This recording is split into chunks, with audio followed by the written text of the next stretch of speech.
Olá, hoje eu vou falar um pouco sobre técnicas de coleta de dados qualitativos. Como exemplo dessas técnicas, eu posso citar a entrevista em profundidade, o grupo focal, o uso de questionários, de documentos, de observação. Então, entre esses 5 exemplos que eu acabei de citar, eu vou colocar um foco maior em entrevista grupal, que é o próprio grupo focal que eu acabei de citar. Então, o que a gente tem que entender, sobre o grupo focal? Bom, ele reúne pessoas diferentes, mas que podem ter passado por alguma situação em comum e podem ter alguma visão em comum sobre determinado assunto. Da entrevista individual, que tem ali uma relação de entrevistador para entrevistado, o grupo focal já reúne mais pessoas, Normalmente de 6 a 12 pessoas. O pesquisador pode atuar dentro daquele grupo focal ali como moderador, daquele debate, daquela discussão sobre determinado assunto relacionado à pesquisa dele, os objetivos de pesquisa dele. Lembrando que pode ser um moderador só, mas pode ter mais de um moderador, pode ter assistentes de pesquisa, junto com o moderador. Então, o que tem de diferença, entre uma entrevista individual e um grupo focal? Bom, na entrevista individual tem ali, como eu disse, aquela interação de entrevistador, para o entrevistado, e no grupo focal, como tem a reunião de várias pessoas, tem muita troca entre essas pessoas, Pode haver muita troca. Por quê? Porque você pode ouvir a opinião de outra pessoa que está participando do grupo focal como entrevistado e refinar o seu pensamento, Melhorar o seu ponto de vista. Então, você pode atuar ali como entrevistado não só nas respostas, mas também como ouvinte, trocar opiniões, informações sobre determinado assunto.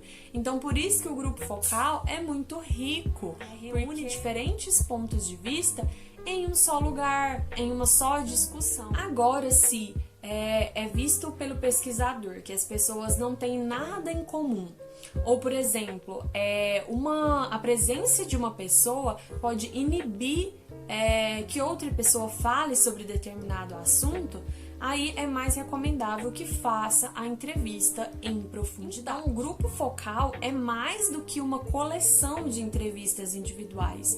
Tem uma interação entre as pessoas, pode haver um refinamento entre as visões dos entrevistados, e também a presença de várias pessoas pode fazer com que aquele assunto seja tratado com mais naturalidade, com mais espontaneidade, Então, pode ser muito interessante por causa disso também. Lembrando que o pesquisador, atuando como moderador daquele grupo focal, ele tem que estar muito bem preparado para realizar essa entrevista grupal.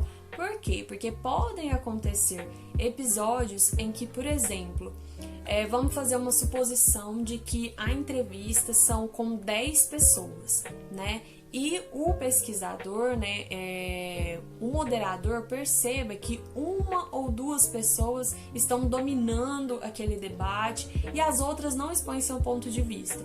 Então, o moderador tem que saber atuar ali delicadamente, educadamente, de forma que as outras pessoas também participem daquele debate.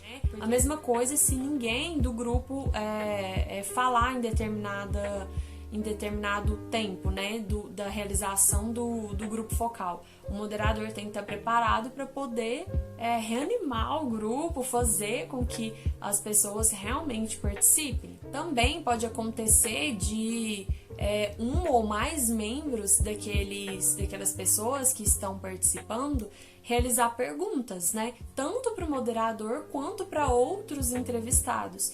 Então, o moderador vai ter que identificar ali em tempo real, durante a realização do grupo focal, se aqueles questionamentos são importantes, são relevantes para a sua pesquisa ou se não são. Então, você pode me perguntar, Núbia, então tem uma forma correta de se realizar o grupo focal? Não, né? Depende dos objetivos da pesquisa, mas tem regras gerais para serem seguidas, né? Que é recomendável que se siga na realização do grupo focal. Então, quais que são elas? O moderador, né, tem que já saber como que ele vai iniciar a entrevista, apresentar os objetivos da entrevista, o tempo de duração, já identificar também qual vai ser, antes da realização também, né, qual vai ser o local da realização. Quando for realizar também os questionamentos, né, no grupo focal, o moderador tem que saber identificar, tem que saber fazer as perguntas de forma que não haja constrangimento, né? Evite o constrangimento dos entrevistados, né? Por exemplo, se for tratar de assuntos que são polêmicos na sociedade, que se refiram a algumas ações que são vistas pela sociedade como erradas, é recomendável que não tenha uma sugestão já de resposta ali na pergunta, uma recomendação de resposta. Por exemplo, você vira para um entrevistado, né, e fala assim, olha, você não acha que tal coisa, né? Talvez você já está recomendando alguma resposta, né, sem ao menos perceber. Então é melhor que você fale, por exemplo, o que você acha sobre tal ponto, né? Ao invés de falar, você não acha que... É a mesma coisa de... com outro exemplo, né? Você fazer uma pesquisa com pessoas que frequentam o supermercado X. Aí você já direciona para aquelas pessoas, fala, vocês frequentam o supermercado X porque ele tem preço baixo? Né? Aí as pessoas, sim, talvez nem é por isso exatamente. As pessoas citariam outros tópicos porque elas frequentam aquele supermercado. Agora eu posso falar até um pouco sobre o questionário, né?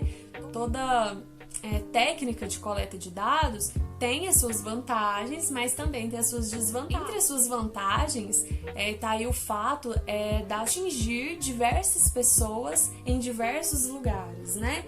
Eu tô falando de uma cidade, entrego o questionário, aqueles questionários online, né? E a pessoa responde de qualquer lugar e o resultado chega até mim naquele mesmo segundo que ela responder, né? A vantagem do questionário é que pode trazer a liberdade, né, da pessoa que está participando da pesquisa de responder quando julgar mais conveniente, né? Não, eu não posso responder agora. Eu posso responder daqui amanhã, daqui uma semana, ainda está no prazo. Então, o pesquisador tem que saber fazer esse planejamento, né, de tempo. Apesar das vantagens, o questionário traz também limitações, como, por exemplo, o questionário não vai chegar até as pessoas que não sabem ler e escrever, né?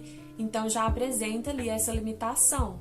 E também, no caso da pessoa que está respondendo ter dúvidas, né? Não tá ali direto com o pesquisador para poder tirar as dúvidas, que é o caso que a gente estava falando da entrevista, né? Se tiver uma dúvida, já tá ali cara a cara para poder sanar aquela dúvida no momento. Então, o questionário também tem essa limitação. Vou falar brevemente sobre os documentos. Para a pesquisa científica, né? Os documentos não são somente escritos sobre determinado assunto. Um documento pode ser uma foto, pode ser um vídeo, né? Tem várias opções para se realizar uma pesquisa de maneira documental. E agora, por último, a observação, né? Um estudo observacional. Temos a observação simples e a observação participante. Qual que é a diferença entre as duas? Na participação simples, o pesquisador permanece alheio ao grupo. Na observação participante, a gente pode tomar como exemplo um pesquisador que se veste de determinada pessoa e se passa por determinada pessoa, não talvez representando uma pessoa, mas representando uma profissão, né? Se veste de um bombeiro, se veste de um gari, para poder realmente participar, né, daquela característica daquele grupo, para então trazer informações para sua pesquisa. Enfim, então, dentre estas técnicas, tem, né, várias formas de se realizar pesquisa qualitativa. Então, é importante que seja analisado com cuidado. Para realizar a pesquisa, realmente haja um planejamento, haja uma justificativa de quais técnicas que vão ser usadas, e é isso. Até mais!